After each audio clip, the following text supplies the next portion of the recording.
1940 की दहाई में हिंदुस्तान के सूबे उत्तर प्रदेश के गवर्नर रहे। अंग्रेज हुकूमत ने ये उन्हें अहम ओहदा इसलिए अता किया कि वो मुस्लिम लीग और कांग्रेस की सियासत से लाताल्लुक होकर अंग्रेजों की वफादारी का दम भरते थे। नवाब सतारी अपनी याददाश्तें लिखते हुए इंकिशाफ करते हैं कि एक बार उन्हें सरकारी ड्यूटी पर लंदन बुलाया गया। उनके एक पक्के अंग्रेज दोस्त ने, जो हिंदुस्तान में कलेक्टर रह चुका था, नवाब साहब से कहा, आइए आपको एक ऐसी जगह की सैर कराऊं जहां मेरे ख्याल में आज तक कोई हिंदुस्तानी नहीं गया होगा। नवाब साहब खुश हो गए। अंग्रेज कलेक्टर ने फिर नवाब साहब से पासपोर्ट मांगा कि वो जगह देखने के लिए हुकूमत से तहरीरी इजाजत लेनी जरूरी थी। 2 रोज बाद कलेक्टर इजाजतनामा साथ ले और कहा, हम कल सुबह चलेंगे, लेकिन मेरी मोटर में सरकारी मोटर वहां ले जाने की इजाजत नहीं। अगली सुबह नवाब साहब और वो अंग्रेज मंजिल की तरफ रवाना हुए। शहर से बाहर निकलकर बाएं तरफ जंगल शुरू हो गया। जंगल में एक पतली सी सड़क मौजूद थी। जूं जूं चलते गए जंगल घना होता गया। सड़क के दोनों जानिब ना कोई ट्रैफिक थी, ना कोई पैदल मुसाफिर। नवाब साहब हैरान बैठे इधर उधर देख रहे थे। मोटर चलते चलते आधे घंटे से ज्यादा वक्त गुजर गया। थोड़ी देर बाद एक बहुत बड़ा दरवाजा नजर आया। फिर दूर सामने एक निहायत वसी और अरीज इमारत दिखाई दी। उसके चारों तरफ कांटेदार झाड़ियां और दरख्तों की ऐसी दीवार थी जिसे अबूर करना मुमकिन न था। इमारत के चारों तरफ जबरदस्त फौजी पहरा था। इस इमारत के बाहर फौजियों ने पासपोर्ट और तहरीरी इजाजतनामा गौर से देखा और हुक्म दिया कि अपनी मोटर वहीं छोड़ दें और आगे जो फौजी मोटर खड़ी है उसमें सवार हो जाएं। नवाब साहब और अंग्रेज कलेक्टर पहरेदारों की मोटर में बैठ गए। अब फिर इस पतली सड़क पर सफर शुरू हुआ। वही घना जंगल और दोनों तरफ जंगली दीवारों की, दरख्तों की दीवारें। नवाब साहब घबराने लगे तो अंग्रेज ने कहा, बस मंजिल आने वाली है। आखिर दूर एक और सिर्फ पत्थर की बड़ी इमारत नजर आई तो फौजी ड्राइवर ने मोटर रोक दी और कहा, यहां से आगे आप सिर्फ पैदल जा सकते हैं। रास्ते में कलेक्टर ने नवाब साहब से कहा, याद रखें आप यहां सिर्फ देखने आए हैं, बोलने या सवाल करने की बिल्कुल इजाजत नहीं। इमारत के शुरू में वसी दालान था। उसके पीछे मुतअद्दिद कमरे थे। दालान में दाखिल हुए तो एक बारिश नौजवान अरबी कपड़े पहने, सर पर अरबी रुमाल लपेटे एक कमरे से निकला। दूसरे कमरे से ऐसे ही 2 नौजवान और निकले। पहले ने अरबी लहजे में अस्सलाम वालेकुम कहा, दूसरे ने वालेकुम अस्सलाम, क्या हाल है। नवाब साहब ये मंजर देखकर हैरान रह गए। कुछ पूछना चाहते थे लेकिन अंग्रेज ने फौरन इशारे से मना कर दिया। चलते चलते एक कमरे के दरवाजे पर पहुंचे। देखा कि अंदर मस्जिद जैसा फर्श बिछा है। अरबी लिबास में मलबूस मुतअद्दिद तलबा फर्श पर बैठे हैं। उनके सामने उस्ताद बिल्कुल इसी तरह बैठे सबक पढ़ा रहे हैं जैसे इस्लामी मदरसों में पढ़ाते हैं। तलबा अरबी और कभी अंग्रेजी में उस्ताद से सवाल भी करते। नवाब साहब ने देखा कि किसी कमरे में कुरान मजीद पढ़ाया जा रहा है, कहीं किरत सिखाई जा रही है, कहीं तफसीर का दर्स हो रहा है, किसी जगह बुखारी शरीफ का दर्स दिया जा रहा है और कहीं मुस्लिम शरीफ का। एक कमरे में मुसलमानों और मसीहों के दरमियान मुनाजरा हो रहा था। एक और कमरे में फ़क़ही मसाइल पर बात हो रही थी। सबसे बड़े कमरे में कुरान का तर्जुमा मुख्तलिफ जुबानों में सिखाया जा रहा था।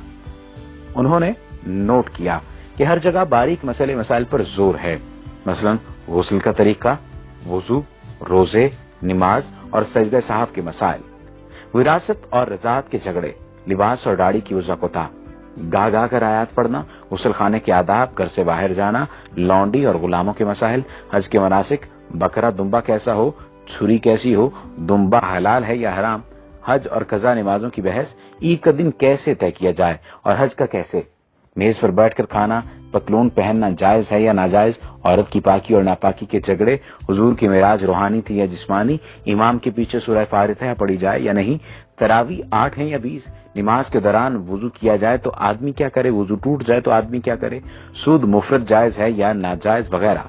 एक उस्ताद ने सवाल किया, पहले अरबी फिर अंग्रेजी में निहायत चुस्ता उर्दू में, जमात अब ये बताए कि नजर बद, तावीज गंडा आसेब का साया बरहक है या नहीं।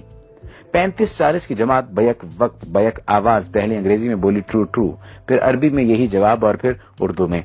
एक तालिब इल्म ने खड़े होकर कहा, अल उस्ताद, नीयत जरूरी है तो मुर्दा लोगों का हज बदल कैसे हो सकता है। यानी अगर हज के लिए नीयत जरूरी है या किसी भी काम के लिए नीयत जरूरी है तो मुर्दा लोगों का हज बदल कैसे हो सकता है। कुरान तो कहता है हर शख्स अपने अमाल का जिम्मेदार है।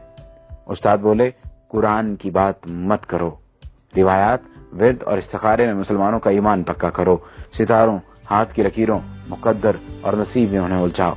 ये सब देखकर वो वापस हुए तो नवाब सतारी ने अंग्रेज कलेक्टर से पूछा, इतने अजीम दीनी मदरसे को आपने क्यों छुपा रखा है। अंग्रेज ने कहा, अरे भाई, इन सब में कोई मुसलमान नहीं, ये सब ईसाई हैं। तालीम मुकम्मल होने पर इन्हें मुसलमान मुल्कों खुसूसन मशरक़ वसता, तुर्की, ईरान और हिंदुस्तान भेज दिया जाता है। वहां पहुंचकर ये किसी बड़ी मस्जिद में नमाज पढ़ते हैं, फिर नमाजियों से कहते हैं कि वो यूरोपीय मुसलमान हैं। उन्होंने मिस्र की जामे और अजहर में तालीम पाई है और मुकम्मल आलिम हैं। यूरोप में इतने इस्लामी इदारे मौजूद नहीं कि वो तालीम दे सकें। वो सिर्फ 10 तनख्वाह नहीं चाहते, सिर्फ खाना, सर छुपाने की जगह दरकार है। फिर वो मुअज्जिन पेश इमाम बच्चों के लिए कुरान पढ़ाने के तौर पर अपनी खिदमत पेश करते हैं। तालीमी इदारा हो तो उसमें उस्ताद मुकर्रर हो जाते हैं, जुमे के खुतबे तक देते हैं। नवाब साहब के अंग्रेज मेहमान ने उन्हें ये बताकर हैरान कर दिया कि अजीम मदरसे के बुनियादी अहदाफ ये हैं: मुसलमानों को रिवायात, जिक्र के वजीफों और नजरी मसाइल में उलझाकर कुरान से दूर रखा जाए। हुजूर अकरम सल्लल्लाहु अलैहि वसल्लम का दर्जा जिस तरह भी हो सके घटाया जाए।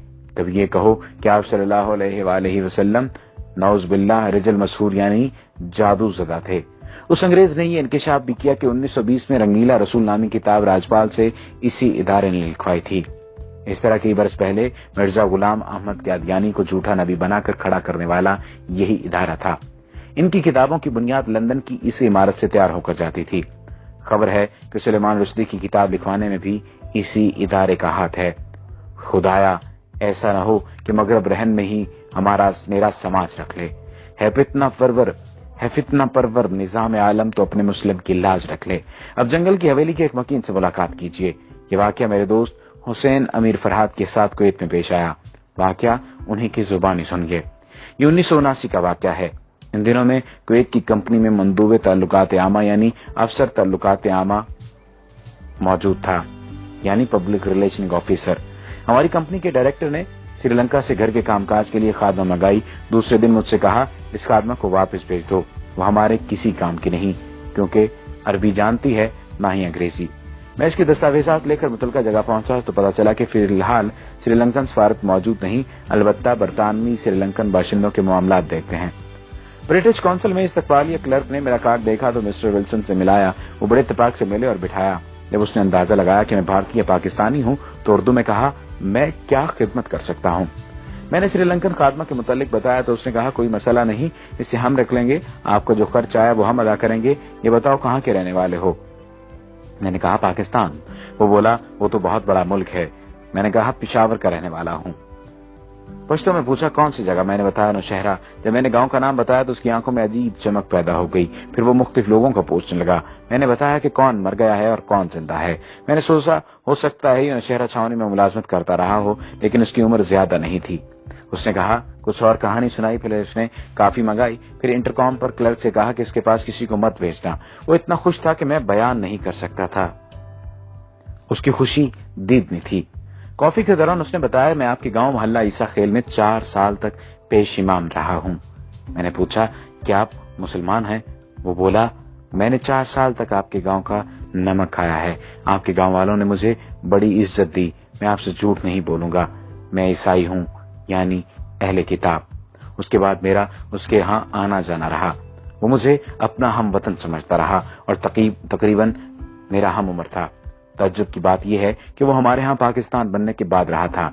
एक दिन मैंने पूछा, आप पठानों का खाना कैसा खाते रहे, यानी आपको जायका अजीब नहीं लगता था, कैसे खाते थे आप? वो कहने लगा, आप लोगों का खाना इतना मजेदार होता है कि मैं यहाँ आज भी घर जाते हुए ईरानी तंदूर से रोटी लेकर मोटर में रोक ही खाता हूँ। जब मैं कुवैत से पाकिस्तान आ रहा था तो मैंने इससे वही सवाल पूछा जिससे वो हमेशा टालता रहता था। मैंने दरियाफ्त किया, अब तो बता दो कि तुम ईसाई होकर पठानों के गांव में रूखी सूखी क्यों खाते थे और पेश इमाम की खिदमत अंजाम देते रहे, आखिर क्यों? वो काफी देर तक सर झुकाए सोचता रहा। फिर सर उठाकर मेरी आंखों में झांका और कहा, हमें अपने मुल्क के मफादात की खातिर बात औकात बहुत कुछ करना पड़ता है। हमारे यहाँ लंदन के मज़ाफ़ात में एक मरकज है जहाँ शक्ल शुबहात देकर अंग्रेजों को बैरूनी मज़ाहिब और जुबानों की तालीम दी जाती है। वहां से फारुग तहसील होकर फिर हमें मुख्तलिफ इलाकों में भेजा जाता है।